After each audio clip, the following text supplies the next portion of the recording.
Blessed day po sa inyong lahat and welcome again to Bicol Epoxy. So now we will show you kung paano po mag-create ng marble look na design sa epoxy. So yung color nito is white marble tapos may highlight siyang gold and black. So ayan, so ready na yung flooring natin, ano. So yung standard preparation pa rin natin yung ginawa natin. So nag-grind tayo, and then nag-primer tayo, and then nag-patch, and then nag-sand tayo ng whole area para makinis na siya. So, mas maganda kasi smooth ng surface nung paglalagay natin ng epoxy pag top coat natin. Ano? So, ayan. So, tatawagin ko lang si Sir Kicks. So, siya yung magaling na project manager nitong bahay. So, siya yung nag-contact sa atin para ipa-epoxy itong buong bahay. So, sir, thank you po. Thank you very much sa tiwala na binigay niyo sa amin sa Bicol Epoxy. Thank you, sir. Thank you. So, ayan. So, pwede na mulan yung pagbubuhos natin ng ating final coat. So, nandun na sila sa labas.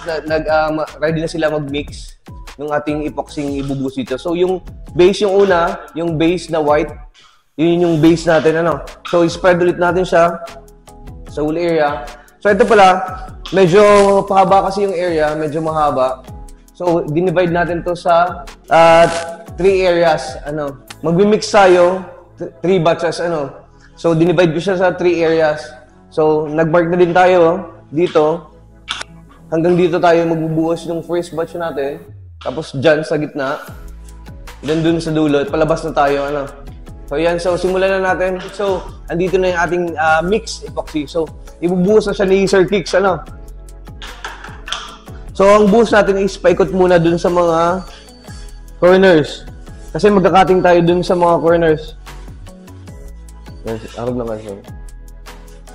So, ganyan lang yung pagbubuhos natin, paikot dun sa buong perimeter nung mineasure natin kaninang area. So, ito yung first area.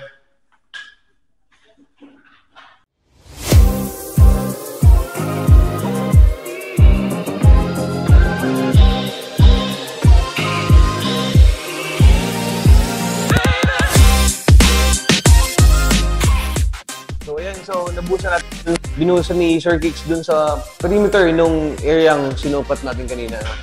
So, i-spread ko lang siya using our Licomex QJ.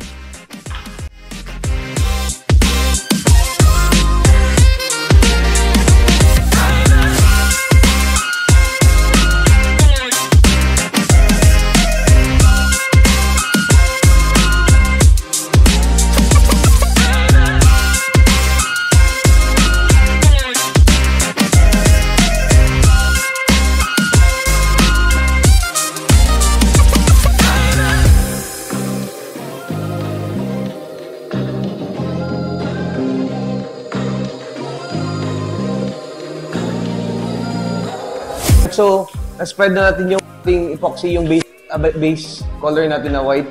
So, ngayon, naglalagay na kami ng base sa gold na highlight na.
Alright, so natapos na natin yung first area natin. So, nag-boost na tayo dito sa second area natin. Ano? So, uulitin lang natin yung ginawa natin France kanina. So, spread natin yung base coat natin na white. Then, maglalagay tayo ng highlights, gold and black. So, pagkatapos ito, yung last batch natin ng buhos is dito na sa area natin, ano, sa third area natin.